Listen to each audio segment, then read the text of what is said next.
आमदार मनोजदादा घोरपडे यांचे हात बळकट करण्यासाठी पाल जिल्हा परिषद गटाचे भारतीय जनता पार्टीचे उमेदवार मदनभाऊ काळबर व गणातील उमेदवारांना प्रचंड मतांनी विजयी करा। मदनभाऊ हेच पाल जिल्हा परिषद गटाचे सख्खे भाऊ आहेत। त्यांच्या पाठीशी रहा असे आवाहन आमदार चित्राताई वाघ यांनी केले। पाल जिल्हा परिषद गटाच्या उमेदवारांच्या प्रचारार्थ आयोजित महिला मेळाव्यात त्या बोलत होत्या। यावेळी सो समताताई घोरपडे, सो तेजस्विनीताई घोरपडे, सो चित्रलेखा माने कदम यांच्यासह जिल्हा परिषद गटाचे उमेदवार मदनभाऊ काळबर, गणातील उमेदवार, पदाधिकारी, महिला हजारोंच्या संख्येने उपस्थित होत्या।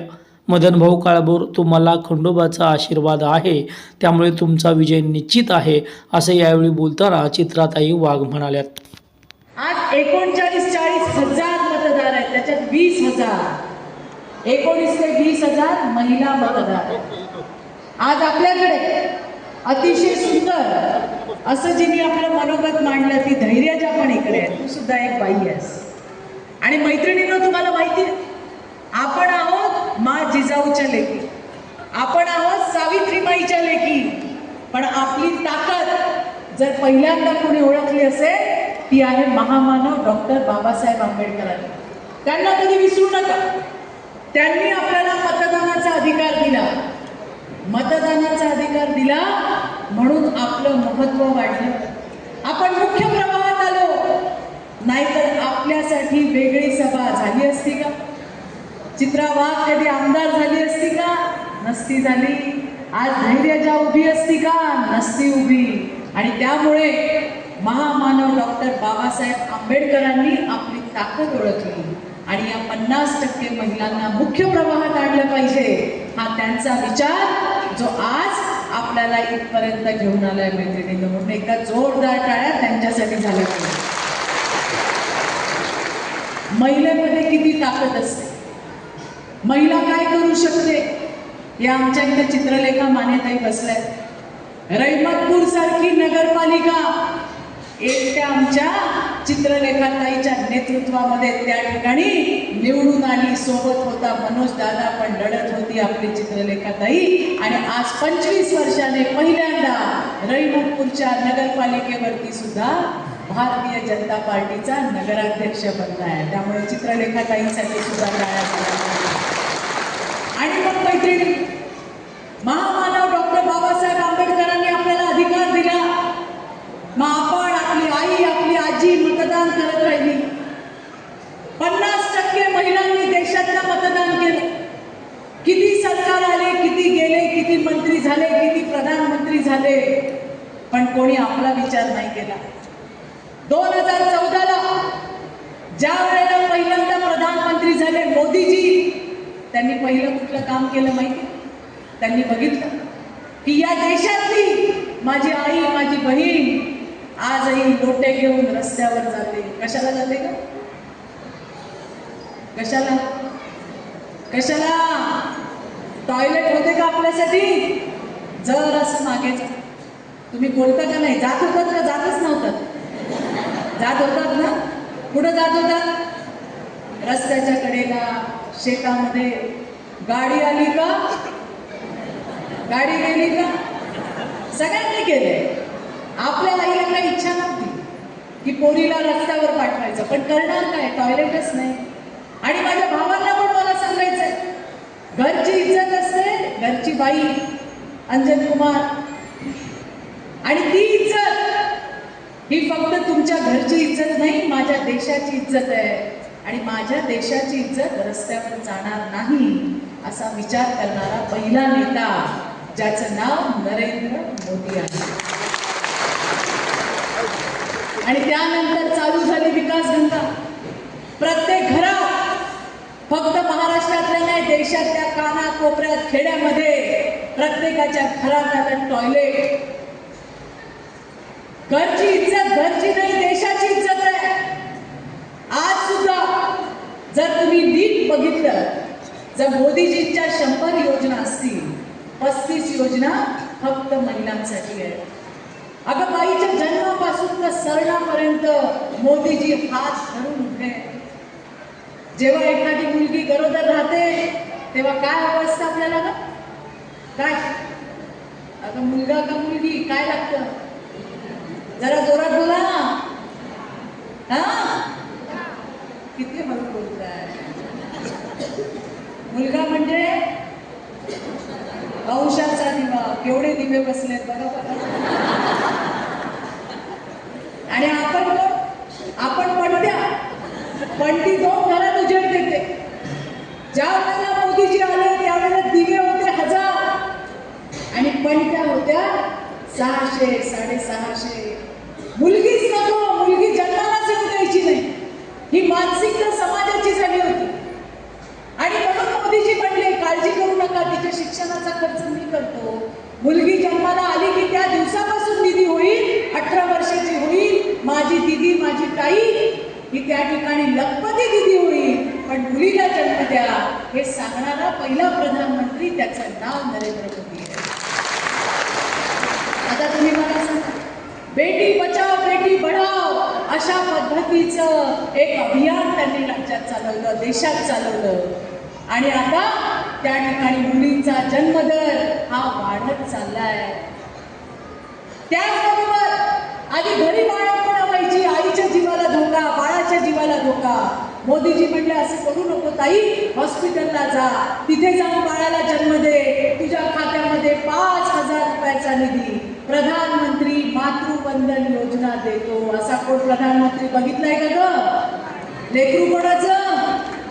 लेकरू आपलं. पण काळजी देशाच्या प्रधानमंत्र्याला, काळजी नरेंद्र मोदींना, असे आपले मोदीजी आहेत. म्हणून त्यांच्यासाठी एकदा टाळ्या झाल्याच पाहिजे. स्टार्टअप इंडिया, स्टँडअप इंडिया, मुद्रा लोन याच्यासारख्या विविध योजना आणल्या. आपल्या आरोग्यासाठी विविध योजना आणल्या. आयुष्यमान भारत आणलं. आज 5 लाखापर्यंत विमा काढला गेलाय. हॉस्पिटलमध्ये जाल तर तुमचे ऑपरेशन फुकट आहे. उद्या कॅन्सर डे आहे, कर्करोगाचा दिवस. तेही मला तुम्हाला सांगायचं आहे की महिला या गर्भाशयाच्या कॅन्सरने मरण पावतायत. महिला छातीच्या कॅन्सरने मरण पावतायत. आता त्याच्यासाठी सुद्धा सरकारच्या माध्यमातून कॅन्सरवर लागणाऱ्या औषधांची ड्युटी कमी केली आणि त्याचा खर्च बऱ्यापैकी कमी झालेला आहे. मोफत लसीकरण चालू आहे, स्क्रीनिंग चालू आहे. या देशातल्या बाईला जगवायचं काम चालू आहे. मैत्रिणींनो, पहिल्यांदा होत आहे आणि हे करतंय भारतीय जनता पार्टीचे आपले नेते मोदीजी आणि राज्यातला आपला भाऊ देवाभाऊ. देवाभाऊ माहितीये ना तुम्हाला? अगं हो का नाही? मान तरी हलवा, तोंड नाही हलत तर. मैत्रिणींनो, ज्या पद्धतीने आपले मोदीजी काम करतात त्याच पद्धतीने आपला देवाभाऊ काम करतोय. लाडकी कुठली तुमची आवडती योजना कुठली आहे सांगा मला? कुठली? आवाजच नाही आला. मागच्या सांगा तर कुठली योजना आवडते? आणि मधल्या आणि पुढच्या? लाडकी बहीण. लाडकी बहीण योजना जिनी महिलांच्या जगण्याचा आयाम बदलला.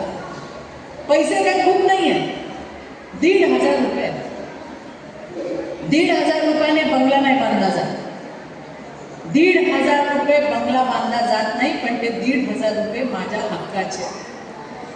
बँकेची खाती इतके दिवस आपले होती का नव्हती? कधी गेलो का आपण बँकेत? अहो खातं आहे, पण त्या खात्यात पैसे टाकायलाच कोण नव्हतं. आणि आता बँकेत जाता का नाही? तुम्ही बोलला नाहीत तर मला बोलता येत नाही. थांबू का? मग तुम्ही बोलतच नाही. आता बँकेत जाता का नाही? व्यवहार करता का नाही? शिकलात का नाही? आता बँकेमध्ये पैसे टाकायला आपला सख्खा आणि पक्का देवाभाऊ त्या ठिकाणी. आठवा आधी काही खरेदी करायचं असेल, कुठे जायचं असेल तर नवऱ्याकडे हात पसरायला लागायचे. देता का जरा 200 रुपये, 400 रुपये? हो का नाही? मग नवरा म्हणायचा आता नाही, पुढच्या आठवड्यात देतो, पुढच्या आठवड्यात. पण आता कसं चाललंय? आता जरा महिना संपायला आला का नवरा आपल्याकडे येतोय का? आहे का तुझ्याकडे? ताकद आहे ही ताकद आहे. देवाभाऊ नेहमी मला सांगतात, चित्रताई भाषणाने पोट भरत नाही, महिलांच्या हाताला काम दिलं पाहिजे, त्या कामाला दाम दिला पाहिजे. येणाऱ्या दिवसात मी समता बहिणींना आणि तेजस्विनीला सांगितलंय की आपल्याकडे सुद्धा महिला सेवा सहकारी संस्था आपण चालू करणार आहोत, ज्याच्या माध्यमातून उत्तर कराडच्या माझ्या भगिनींना रोजगार प्राप्त होणार आहे, तुमच्या हाताला काम मिळणार आहे आणि त्या कामाला दाम सुद्धा मिळणार आहे. आता मोदीजी आणि देवाभाऊ म्हणतात माझ्या लाडक्या बहिणी फक्त लाडक्या नाही ठेवायच्या, त्यांना आता लखपती दिदी करायचंय. लखपती दिदी कसं करायचं? 0% व्याजदराने तुम्हाला कर्ज दिलं जाईल. 8-8, 10-10 जणी बहिणी एकत्र येऊन छोटा मोठा उद्योग करतील. आता या उद्योगाला बचत गट आपल्याकडे खूप आहे, आम्ही खूप चांगले पापड बनवतो, कुरडया बनवतो, पण विकणार कुठं? त्यामुळे आता प्रत्येक जिल्ह्याला बचत गटासाठी त्या ठिकाणी भवन असणार आहे, जिथे माझी ताई जे बनले ते विकायला त्या ठिकाणी जागा असणार आहे. मैत्रिणींनो, याच्या आधी महिला सशक्तीकरण आणि सक्षमीकरणच्या फक्त आपण बाता ऐकल्याय, पण आता खऱ्या अर्थाने महिलांचं सक्षमीकरण चालू झालंय. 8, 9, 10 तारीख आली की आपण मोबाईल चेक करतो का नाही? कुठे बंद नाही पडला? चार्ज करून ठेवलाय की नाही? रिचार्ज केलाय की नाही? कशासाठी? नवऱ्याच्या मेसेजसाठी नाही, देवाभाऊच्या लाडक्या बहिणीच्या मेसेजसाठी. तुला आला का मेसेज? मला आला का मेसेज? एक चळवळ उभी राहील. आणि मैत्रिणींनो, आता लखपती दिदी तुम्ही होणार आहात. तुम्हाला मुख्य प्रवाहात आणायचं काम चालू झालंय आणि त्याच्यासाठी आधी तुम्हाला सक्षम केलं पाहिजे, सशक्त केलं पाहिजे. एक नंबर देवाभाऊने तुमच्यासाठी काढलाय. मोबाईल आहे का तुमच्याकडे? कुठला नंबर माहितीये? 112 नंबर. कुठला? जरा जोरात बोला. कुठला? मागच्या का कुठला? मधल्या आणि पुढच्या? हा 112 नंबर तुमच्या सुरक्षेसाठी आहे. तुम्ही कुठे पण असाल, तुम्ही कराडला असाल, साताऱ्याला असाल, सांगलीला असाल, पुण्याला असाल, ठाण्याला असाल, मुंबईला असाल, आज पण समाजामध्ये विकृत हरामखोर नाटके फिरतात, बायकांना त्रास देतात, पोरींना त्रास देतात, आपण घाबरून जातो. अशा वेळेला काय करायचं? कुठला नंबर लावायचा? कुठला नंबर? 112 नंबर लावायचा. तुम्ही जिकडे असाल तुमचं लोकेशन पोलीस स्टेशनला जाईल आणि तुम्ही जिथे असाल तिथे 5 मिनिटांमध्ये पोलीस येतील आणि तुम्हाला मदत करतील. असं सुरक्षेचं मान सुद्धा आपल्याला आपल्या भावाने दिलंय. काय टाळ्या बिळ्या काय आहेत का नाही? मैत्रिणींनो, विषय होता लखपती दिदीचा. खूप फोन येतात आम्हाला, आजही येतात, रात्री अपरात्री. ताईचा फोन येतो, ती सांगते ताई नवऱ्याने खूप मारलंय, मला मारलंय, लेकरांना मारलंय आणि म्हणालाय निघ माझ्या घरातून बाहेर. तिला मी विचारते कुठं बसली आहे तू आता? ती म्हणे इथेच बसली आहे घराच्या बाहेर. तिलाही मी सांगते कुठला नंबर डायल कर? 112. हुशार आहे इकडच्या तो. 112 नंबर डायल कर, पोलीस येतात. आम्ही पण पाहुण्याला सांगतो, पोलिसांना सांगतो आमच्या पाहुण्याला जरा दम द्या आणि आमच्या ताईला घरामध्ये घ्या. आता मोदीजींनी सांगितलं की PM आवास योजना, प्रधानमंत्री आवास योजना तुमच्या नाही आमच्या ताईच्या नावावर असणार आहे. आता घरच ताईच्या नावाने असणार आहे. तर विचार करा, पाहुणा जर डांगडिंग करत आला तर बरोबर असं करणार? असं आपण नाही करत. सगळ्यांचा संसार सुखाचा होऊ द्या. पण मला सांगायचं तात्पर्य हे आहे की त्या ठिकाणी बाईच्या नावावर घर, धंदा करताना, व्यवसाय करताना पण सांगितलं जातं, जर महिलेच्या नावावर व्यवसाय असेल तर टॅक्समध्ये तुम्हाला सवलत आहे. आणि म्हणून कुठल्याही पद्धतीमध्ये महिला केंद्रस्थानी आली पाहिजे याचा विचार मोदीजी आणि देवाभाऊ करतात. आणि मला सगळ्यांना तुम्हाला सांगायचं, मी चुकत असेल तर मला सांगा, या सगळ्या भावांपेक्षा आपल्याला अक्कल जास्त आहे की नाही? आहे का नाही? अगं तुमच्याशी बोलते, आहे का नाही? नवऱ्यापेक्षा आपल्याला अक्कल जास्त आहे का नाही? मी सगळ्यांना नेहमी सांगते, परमेश्वराने आम्हाला एक्स्ट्रा ताकद दिली आहे. दिली आहे का ग? यांना एवढंच दिसतं जे समोर दिसतं, पण महिलांना याच्या पलीकडचं दिसतं का नाही? अगं तुमच्यासाठी बोलते, भविष्याचा वेध घ्यायची ताकद ही परमेश्वराने महिलांना दिली आहे. आपण जेवढं बोलतो तेवढंच हे ऐकतात, आणि आपण आम्हाला चार घराच्या पलीकडे काय बडबड चालली ती पण ऐकू देते. एवढे आमचे कान तीक्ष्ण आहेत का नाही? हेच पटलं यांना. किती पण गर्दी असू दे, एखादा माणूस जर खेटून गेला, तो जर चुकून लागला असेल हात, तर आपण काय म्हणतो? दादा मला माफ करा.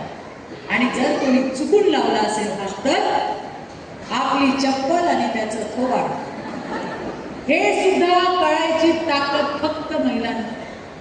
नवरा जर एखाद्याला घरी घेऊन आला आणि आपल्याला नाही पटला, तर आपण काय सांगतो? यांना परत घरी आणायचं. आणि म्हणून माझ्या भावांनाही सांगायचं, बायकांचं ऐकायचं, महिलांना ही जी शक्ती आहे ही परमेश्वराने दिलेली आहे. आपल्यासाठी चांगलं काय, आपल्यासाठी वाईट काय, आपल्या संसारात कोण उपयोगी पडणार आहे, हे पुरुषांपेक्षा बायकांना जास्त चांगलं कळतं. आपला नवरा किती पुढारी असू दे, पण घरचा मंत्री कोण आहे? काय सांगता वहिनी? घरचा मंत्री घरची बाई असते. आणि या जगात असा एकही नवरा नाही जो बायकोचं ऐकत नाही. सगळ्यांना ऐकावं लागतंय. ज्यांनी ज्यांनी बायकांचं ऐकलंय ते फायद्यात राहिले. आणि म्हणून आपल्यासाठी चांगलं काय, वाईट काय, आपल्या कोणी आपल्यामुळे, कुठल्या पक्षामुळे, कुठल्या नेत्यामुळे आपण सशक्त झालोय, सक्षम झालोय, हे ओळखायची ताकद आपल्याकडे. आज तुम्ही मनोज दादावरती विश्वास दाखवला. मनोज दादा आज आमदार होऊन 1.25 वर्ष झाले. तुमच्यासाठी झटतोय का नाही? आता झटतोय का नाही? आता बघा, या ठिकाणी पाल इंदोली उपसा सिंचन योजना ही 100 मीटर हेडपर्यंत काम चालू आहे. 2000 हेक्टर जमीन ही ओलिताखाली येणार. एवढंच नाही तर आपल्या पालीच्या खंडोबा देवस्थान पर्यटन क्षेत्र म्हणून विकसित करण्यात येणार आहे. त्याच्यासाठी सुद्धा 3 कोटीचा निधी मंजूर दादांनी केलाय. 22 कोटी कामांचा आराखडा तयार केलाय. कामाचा माणूस कसा असतो? आपल्या कामाचा आमदार, काम करणारा असा आमदार आपला भाऊ मनोज दादा त्याची पूर्ण ताकद तुमच्यासाठी लावतो. मनोज दादा एकटा नाही आहे. मनोज दादाच्या मागे संपूर्ण भारतीय जनता पार्टी आहे. मनोज दादाच्या मागे देवा भाऊ आहे. आणि त्यामुळे निधीची कमतरता नाही. इतक्याच मला वाटतं 1.25 वर्षात 700-750 कोटीचा निधी, बरोबर ना बहिणी, हा या ठिकाणी आलाय. याच्या आधी 20-25 वर्ष जे आमदार होते त्यांना जमलं नाही. ते सगळं काम आपल्या या मनोज दादाने केलं. एकदा टाळा त्याच्यासाठी होतं. आणि दादा आपलं काम करतोय. दादा आपलं काम करत राहणार आहे. आपल्या प्रगतीसाठी, आपल्या उन्नतीसाठी, या उत्तर कडाड मतदारसंघासाठी दादा काम करतोय. पण आपल्याला त्याचं ताकद द्यायचं काम आहे. आणि त्याच्यासाठीच आज या ठिकाणी पाल जिल्हा परिषद गट मदनभाऊ माधवराव निवृत्ती काळभोर हे या ठिकाणी उभे. त्यांच्याबरोबर प्रमोद तानाजी कदम, आपले काका असेया, हे या ठिकाणी उभे. आणि मुलगी शिकली, प्रगती झाली, एमटेक केलेली आपली धैर्यजा स्वप्नील माने ही सुद्धा या ठिकाणी उभी आहे. आता काकांना तुम्ही ओळखता, तुम्ही मदन भाऊंना ओळखता. धैर्यजाला काय पुढचं विजन आहे हे तिने आपल्याला दाखवलं. आणि म्हणून आम्ही म्हणतो मुलगी शिकली, प्रगती झाली, एमटेक केलेली मुलगी पंचायत समितीला उभी आहे तिच्या शिक्षणाचा वापर तुम्ही करून घ्या. मदन भाऊ या विभागासाठी नवीन चेहरा नाही आहे, त्यामुळे त्यांच्या अनुभवाचा कामाचा वापर तुम्ही करून घ्या. त्यांच्यासोबत काका आहे आणि या तिघांचं काय बरं आहे निशाणी? अगं काय झोपलात का काय? काय आहे निशाणी? कमळ निशाणी आहे. कमळ महालक्ष्मीचं प्रतीक आहे, समृद्धीचं आणि समाधानाचं प्रतीक आहे.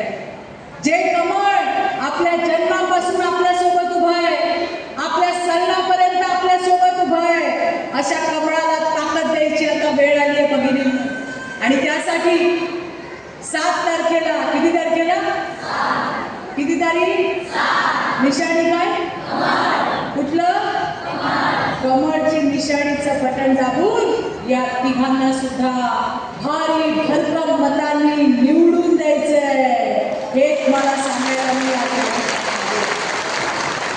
आता निवडणुकीचे दिवस आहेत, पार्ट्या बिरट्या चालू असतील, आहेत का चालू? तुमच्या नाही, नवऱ्याच्या. लक्ष ठेवा पाहुण्यावर. 7 तारखेपर्यंत लक्ष ठेवा. रात्री जर म्हणाले की उद्या आज जेवायला येत नाही, समजून जा दुसरीकडे पार्टी करायला गेले. मला तुम्हाला सांगायचं, पाहुणा घरी आला की त्याला सांगा, खा कुणाचं पण मटण, पण कमळाचं बटन. हे सांगायचंय. सकाळी चहा द्यायला जाल तेव्हा पण तेच सांगा. हा मंत्र कधीपर्यंत म्हणायचा? 7 तारखेपर्यंत. आणि पाहुण्याला सोबतच घेऊन जा बटन दाबायला. 7 तारखेपर्यंत बोला. त्याच्या डोक्यात असेल जरी मटण तरी त्याला दिसेल कमळाचं. हे लक्षात ठेवा. आणि समृद्धी समाधानाचं प्रतीक असलेल्या कमळ या चिन्हाला त्या ठिकाणी बहुमताने निवडून द्या आणि आपल्या मनोज दादाचे हात मजबूत करा. हे सांगायला मैत्रिणींनी आपले. तुम्ही पण कराच. मैत्रिणींना सांगा, शेजारच्या पाजारच्यांना सांगा, ही जबाबदारी तुम्ही घ्या. मी दोन्ही भावांना माझ्या सांगते, ज्याच्या मागे महिला त्याचा नंबर पहिला. आणि ज्याच्या मागे एवढी मातृशक्ती असेल त्याला कोणी हरवू शकत. आणि मदन भाऊ, तुम्हाला खंडोबाचा आशीर्वाद आहे, काय काळजी करू नका. खंडोबाच्या सेवेला आपण कुठे कमी पडलेलो नाही, पडणार नाही. तुमच्या डोक्यामध्ये अजून कल्पना आहेत, ते सगळं विकसित करायचं काम हे आपण निश्चितपणे मनोज दादाच्या माध्यमातून करू. मैत्रिणींनो, नगरपालिकेला त्या ठिकाणी निवडणुका झाल्या. 1 नंबरची पार्टी कुठली? भारतीय जनता पार्टी. पुन्हा महानगरपालिकेच्या निवडणुका झाल्या. 1 नंबरची पार्टी भारतीय जनता पार्टी. आणि आता 12 जिल्ह्यांच्या जिल्हा परिषदेच्या निवडणुका होत आहेत. मी वेगळ्या वेगळ्या जिल्ह्यात जाऊन आली आहे. विश्वासाने तुम्हाला सांगते, जबाबदारीने सांगते की या जिल्हा परिषदेमध्ये सुद्धा 1 नंबरची पार्टी आपली पार्टी भारतीय जनता पार्टी. लोकांना हे समजलंय की फक्त भाषण करून विकास होत नाही. विकास करायचा असेल तर भारतीय जनता पार्टी सोबत उभं राहायला पाहिजे. हे तुम्ही लक्षात घ्या. आपल्याला या विभागाचा आणखी विकास करायचा आहे आणि त्याच्यासाठी मनोज दादाचे हात बळकट करायचे, आपल्या देवाभाऊचे हात बळकट करायचे. आणि ते बळकट कधी होतील? या तिघांना निवडून आणल्यानंतर निश्चितपणे मनोज दादाचे हात बळकट होणार आहे. मैत्रिणींनो, भारतीय जनता पार्टीचं कार्यकर्ता होणं हे सुद्धा नशिबाचा भाग आहे. भाग्यवान आहोत आपण. कारण आपली पार्टी कुठली लुंगी सुंगी पार्टी नाही, राज्यातली नाही, देशातली नाही, या जगातली 1 नंबरची पार्टी जर कुठली असेल तिचं नाव भारतीय जनता पार्टी. आणि म्हणून मोदीजींना साथ दे, देवाभाऊला हात दे. आपल्याला आपल्या मनोज दादाला मजबूत पाठीशी त्याच्या उभं राहायचंय. एवढंच सांगते आणि माझे 2 शब्द त्या ठिकाणी संपवते.